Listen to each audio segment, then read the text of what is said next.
El hombre artificial, de Horacio Quiroga. 1. La rata yacía inmóvil, patas arriba, entre las blancas manos de Denisov. Los tres hombres, con la respiración suspendida, estaban doblados sobre el animal tendido en la mesa. ¿Y? Exclamó Ortiz ansioso. Denisov tardó un rato en contestar. La belleza angelical de su rostro había adquirido un tono duro, implacable, como si la terrible voluntad que se albergaba dentro de aquella cabeza gentil hubiera traspasado el semblante. «Nada todavía», respondió al fin. «No es tiempo aún». De pronto un centelleo fugaz cruzó por sus pupilas. «La temperatura baja. ¿Qué hacer, Ortiz?» El interpelado salió corriendo, y desde el laboratorio se pudo oír el golpe seco de las chispas eléctricas en los conmutadores. La mirada de Denisov no se apartaba del termómetro suspendido frente a la mesa. «¿Sube?» gritó Ortiz desde la pieza contigua. «Sí, 39, 39:10, 39:30. ¡Basta!». Ortiz volvió enseguida. Entretanto, la rata, preocupación intensa de los tres hombres, continuaba inmóvil. A ambos lados del grupo, dos grandes mesas ostentaban los más complejos aparatos de química, anatomía y bacteriología. En el laboratorio inmenso, y casi todo él en penumbra, a excepción de las 8 lámparas eléctricas con pantalla verde, que proyectaban su luz sobre la mesa, los tres experimentadores ofrecían un aspecto poco común y aún sombrío, inclinados y con el alma en suspenso, sobre una simple rata. El calor era asfixiante, pero ellos no parecían darse cuenta. Doblados sobre el animal, el ansia retratada en sus rostros, continuaban devorando con los ojos el inmundo animalucho entre las manos de Denisov. «Sibel, la jeringa. Ya comienza la reacción», exclamó de pronto Denisov. Sibel dio un salto, recogió de la gran mesa el objeto pedido y, extendiéndolo al joven sabio, sujetó entre sus manos la cabeza de la rata. Frío, seguro, a pesar de la inmensa ebullición de su alma y la de sus compañeros, Denisov inyectó al animal el rojo líquido de la jeringa. Pasaron 10 segundos, 15, 20, un minuto. Lo que aquellos tres hombres han sentido en ese interminable tiempo no es fácilmente apreciable. Ni uno habló, ni uno se movió, apenas pestañearon. Por eso, cuando en el silencio angustioso sonó la voz de Denisov, algo como un inmenso suspiro levantó los tres pechos. «¡Se mueve!», había dicho Denisov, cuya mano, colocada sobre el corazón de la rata, acababa de temblar. Su voz también temblaba. Sibel y Ortiz, con el rostro radiante y el cuerpo entero sacudido por la más violenta emoción, se miraron. Luego era cierto. Ellos, solo ellos, habían hecho eso que estaba allí. Todos los trabajos, todas las horribles inquietudes de esos 3 años se desvanecían para siempre. Y ellos, nada más que ellos. Dobláronse de nuevo sobre la rata, y de nuevo quedaron inmóviles, mientras la fina mano de Denisov continuaba sobre el corazón que había latido. «Sigue», murmuró Denisov después de un largo rato. «Esperemos más». Esperaron aún otro interminable minuto. Al fin, la mano de Denisov se apartó lentamente del corazón de la rata. Alzó el rostro transfigurado de emoción, en que los ojos brillaban con el más alto orgullo que quepa en mirada humana, y con voz clara dijo a sus compañeros: «Han pasado 2 minutos. Los glóbulos viven ya. ¡Ya está viva!». Entonces se vio la cosa más asombrosa, tratándose de un sabio en la más honda aceptación de la palabra. De un salto trepó sobre la mesa próxima y bailó allí la más desordenada danza de los mundos posibles e imposibles. Enseguida se arrojó al suelo y se envolvió en el linoleum, girando sobre sí mismo. De allí dentro surgió su voz ronca y... «¡Hurra por Denisov! ¡Hurra por Sibel! ¡Hurra por Ortiz!». Al fin se apaciguó aquel loco delirio, y Denisov quedó rendido. Entretanto, Sibel se había sonreído de aquella chiquillada. Denisov, sentado en una mesa con las rodillas entre los brazos, se mantenía inmóvil, la vista perdida. Como suele acontecer a menudo, el formidable prodigio que acababa de realizar, gracias a su genio y con la ayuda de sus compañeros, ¿acaso el triunfo no hacía sino recordarle todos los fracasos, todas las amarguras de su vida anterior?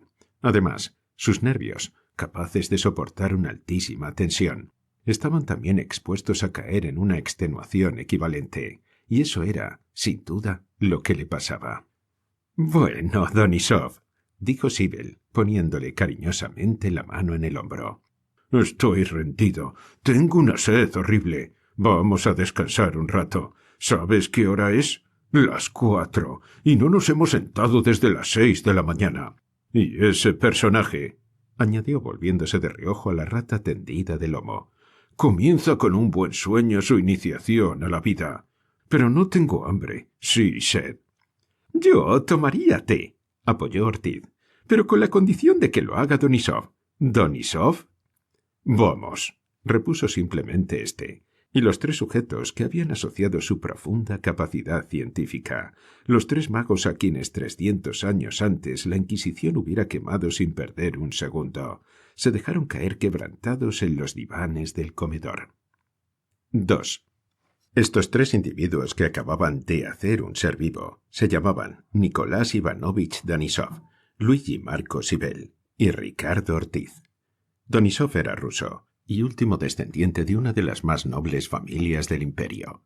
Perdió a sus padres cuando aún era muy niño y fue encargado de su educación y la administración de su inmensa fortuna, un viejo amigo de la familia, el príncipe Dolgorouki. Donisov se formó en un ambiente de profunda adhesión al zar. Su familia, desde tiempo inmemorial, había participado íntimamente en la administración del imperio moscovita, y entre los baluartes de la reacción contra las agitaciones de los últimos tiempos, el zarinato contaba al padre de Donisov. Se explica así la veneración del niño por todo lo que suponía gobierno imperial. Su alma se iba formando también en ese ambiente de autocracia, y esto duró hasta que el joven tuvo 18 años. En aquella época, sus lecturas lo que es más posible, ciertos sentimientos que despertaban en él, haciéndole ver de otro modo las cosas, transformaron completamente su espíritu. Una noche, ya de madrugada, el príncipe Dolgorouki, que volvía de una recepción en palacio, se extrañó al ver luz en el cuarto de su pupilo. Entró en él y encontró a Donisov tendido en la cama, vestido aún de frac, leyendo uno de esos libros que cuestan el cuello a quien los escribe. 15 días más tarde, Donisov fue sorprendido por agentes de policía secreta en un café que frecuentaban estudiantes. Si se hubiera tratado de otro noble cualquiera, el joven hubiera concluido sus días en Siberia, pero no era posible ese proceder con el hijo de Alexis Donisov. No obstante, las reconvenciones llovieron sobre él, y aun el gran duque Iván se dignó detenerle una tarde a su salida de palacio. «Mucho cuidado», le dijo sonriendo. «Acuérdate de otro príncipe como tú, que también ha escrito libros como el que leías». El gran duque aludía al príncipe Kropotkin. «Ignoro a qué libro se refiere Su Alteza», respondió Donisov poniéndose colorado. El gran duque lo miró atentamente. «¿Por qué mientes, príncipe?», le dijo. «Con perdón de Su Alteza, yo no miento», repuso Donisov, mientras el rumor y la indignación le abrasaban el rostro. Esta vez el gran duque tuvo compasión de él, y con una nueva sonrisa le empujó suavemente del hombro.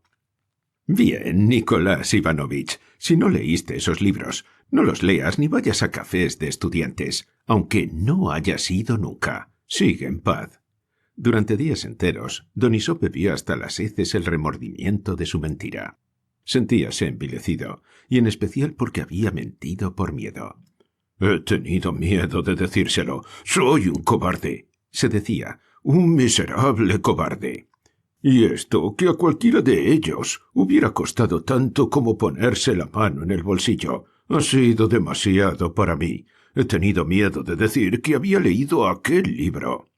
Al final de esos 10 días, Donisov tuvo una entrevista con su tutor, a quien quería entrañablemente. Como consecuencia de la misma, Donisov renunciaba a las prerrogativas de su posición y a su inmensa fortuna.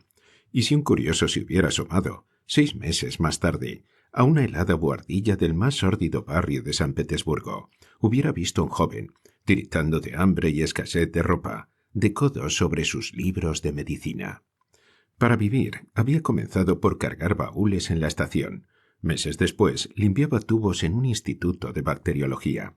Y como el genio, que debía más tarde llevarlo a donde sabemos, comenzaba ya a flamear en su cabeza, muy pronto pasó a preparador, y muy pronto llegó a ser la cabeza dirigente del célebre instituto. De tarde en tarde iba disfrazado a su expalacio a reconfortar su alma filial con aquel puro cariño. Entretanto, proseguía sus estudios académicos, frecuentando al mismo tiempo a los revolucionarios. Los violentos sentimientos de justicia no tardaron en llevarlo a las más avanzadas filas, y cuando en enero de 1902 el Comité Central de la Revolución Rusa discutió la muerte del príncipe Dolgorouki, Donisov denunció como más nefasta la influencia del príncipe Dolgorouki. Nadie ignoraba la veneración que Donisov guardaba, pura e inmaculada, para el viejo príncipe. Al oírlo, sus compañeros quedaron un momento inmóviles. A ninguno escapaba la grandeza de ese sacrificio.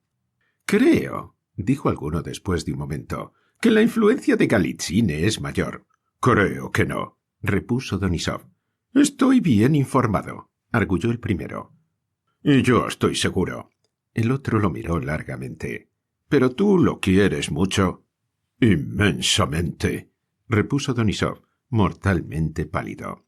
Sus compañeros bajaron la cabeza para no ver dos lágrimas de sangre, lágrimas surgidas de lo más hondo de un alma abrasada en justicia, que rodaron por las mejillas de Donisov.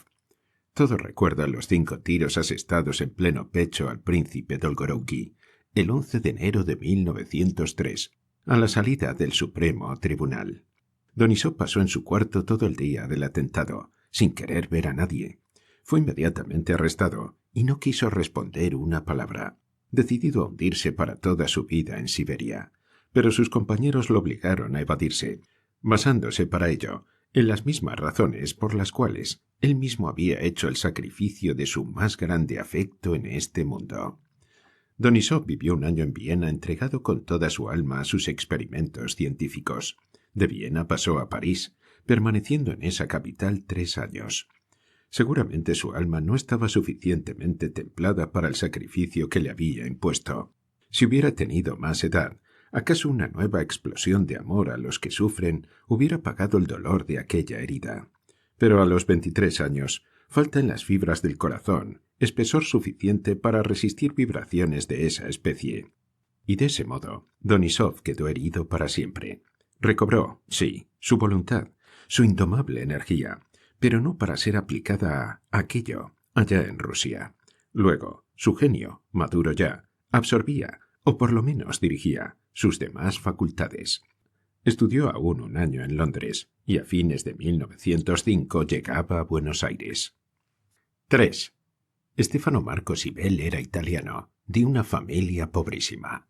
Su padre, expandido calabrés, y que había abandonado su profesión a causa de un brazo roto, ejercía con su hijo los mismos hábitos disciplinarios que tuvo con sus satélites. El pequeño Marco sufrió las más horrendas palizas que es posible recibir sin morir acto continuo, y conoció lo que es el hambre, encerrado en un sótano negro como la noche, empapado de agua y acribillado de ratas.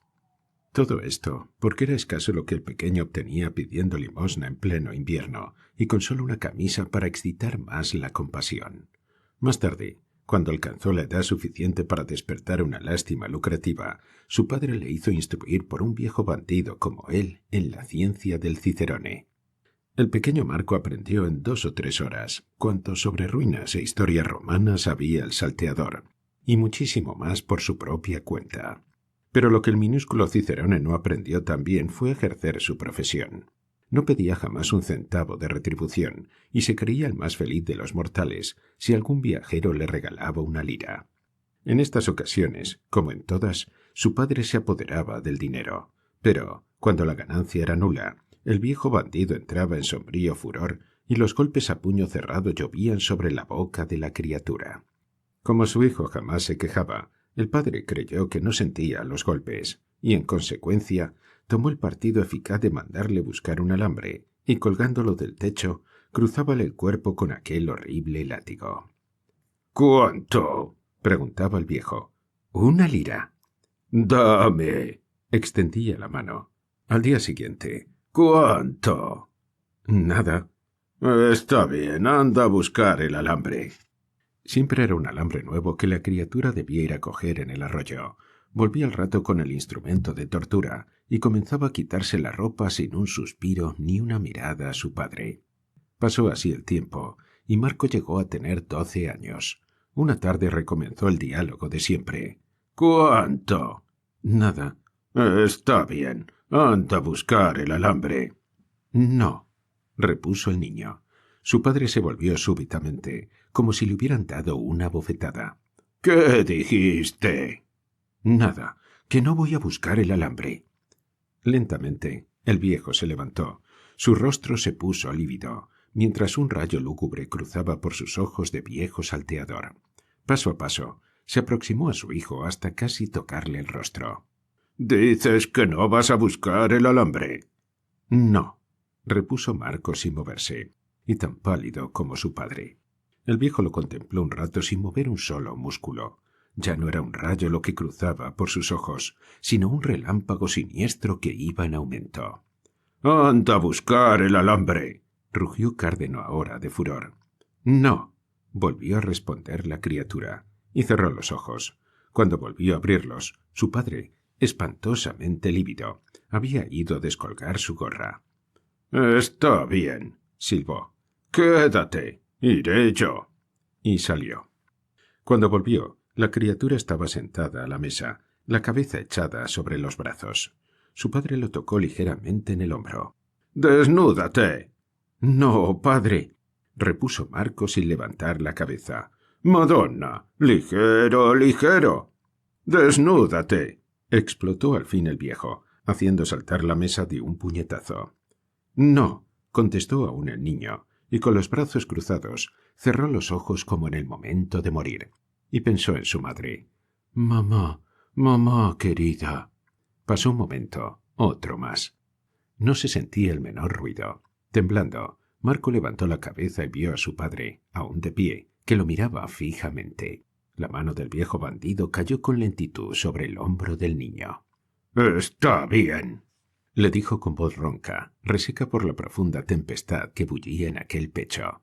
—Está bien, eres mi hijo, reconozco mi sangre. Eres digno hijo mío. Pero —añadió poniéndose aún más lívido—, vete de aquí para siempre, porque te aplastaría la cabeza contra la pared. Nadie en el mundo ha hecho delante de mí lo que acabas de hacer tú. Eres mi hijo, te reconozco, pero vete enseguida, enseguida. Jamás vuelvas a poner los pies aquí. Y lo arrojó a la calle. 4. Después de sus primeros meses de libertad de criatura hambrienta, sin casa y sin cariño de ninguna especie, Sibel tuvo la dicha de que un carpintero lo tomara de aprendiz, y entre golpe de cepillo y vuelta de taladro fortificó su ansia de estudio. Estudió de noche, mientras comía, aún en el taller. Su aplicación despertó el cariño del maestro y pudo así seguir un curso regular. Más tarde, ya con otro empleo, hizo el bachillerato, ingresando con altísimas calificaciones en la Facultad de Medicina. Al cabo de 15 años nadie nombraba una celebridad médica sin que el nombre de Sibel surgiera con todo el brillo de su gran aureola. En esta época su corazón, hasta entonces dormido, encendióse en vibrante amor por una joven que a su vez le había entregado su alma entera. El noviazgo corría en la más grande felicidad, cuando una mañana llegó a su clínica en el hospital una joven a quien una intensa hemorragia había privado de casi toda la sangre. De noche contó el caso a su novia.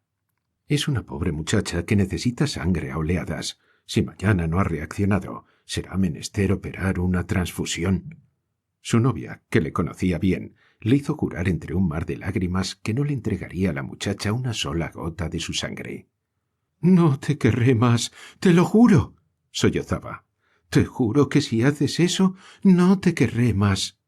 Sibel la adoraba, y ese amor querido era la recompensa y la consagración de sus sufrimientos y de su gloria.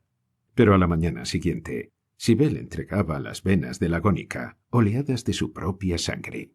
Cometió un lamentable descuido en la operación, y Sibel cayó en su lecho, presa de una terrible infección general. Esa tarde, su novia, ignorante aún del hecho, le escribía diciéndole que si le faltaba una sola gota de sangre, le olvidaría para siempre. Sibel le respondió: «Hazlo. Además, me estoy muriendo». Su novia rompió. Sibel estuvo 2 meses entre la vida y la muerte, y cuando se levantó, convertido en un espectro, horriblemente desfigurado por los tumores que le habían devorado el rostro, una joven vencida por los sollozos cayó de rodillas ante él. Era la joven del hospital, cuya alma romántica y llena de ternuras sintió al saberlo un inmenso agradecimiento hacia el pobre gran hombre que había sacrificado su felicidad por dar vida a una desconocida. Su agradecimiento había llegado muy pronto al más extremado amor. La joven, en una convulsión entera de su cuerpo, oprimió con su boca la mano de Sibel, pero éste la retiró vivamente. «No, no, levántese», le dijo, mientras allá en el fondo de su corazón la gran herida de su amor se reabría ante aquella presencia amargamente evocadora. «Perdón, perdón», sollozaba la joven, aún de rodillas. «Si no tengo nada que perdonarle», tuvo fuerza Sibel para sonreírse. «Pero levántese». «No, no, yo tengo la culpa». Sibel tuvo entonces la sensación de que una mano indiferente, una mano cualquiera, estaba arañando su corazón. Su dolor era suyo, y no de aquella extraña. «Perdón, yo tuve la culpa. Fue por mí». «Oh, no, le pido perdón a mi vez», exclamó Sibel. «No lo hice por usted». Los ojos de la joven se alzaron lentamente hasta Sibel. «Sí, no lo hice por usted. Me compadecí de su ser, de una existencia condenada a morir, como la suya, de su vida, en fin, pero no de usted. Oh, no». Cuando una esperanza de amor, lógica o no, se quiebra, cuando caemos de lo alto de un sueño de grandeza, como el que consiste en habernos creído inspiradores de un gran sacrificio, la caída es siempre terrible. La joven, fijos los ojos desmesurados en aquel espectro, también de su amor, se levantó. Retrocedió hasta la puerta, y antes de que Sibel pudiera darse plena cuenta de la desesperación que anegaba aquella alma exaltada, la joven desapareció. Media hora después se hacía destrozar bajo un automóvil. Sacudido así en las más hondas fibras de su ser, Sibel consideró su vida rota para siempre. Pasó 15 días encerrado en el laboratorio, vagando en la semioscuridad de un lado para otro. Decidido al fin a olvidarse de aquello, volvió a atraparle su pasión por la ciencia, esta vez con inmenso ardor. Parecía que todas sus facultades hubieran renacido violentamente orientadas hacia los estudios anatómicos. Mas, como a pesar de todo, su rostro desfigurado tornábale odiosa su permanencia en Roma, abandonó la ciudad eterna, llegando a Buenos Aires en 1904.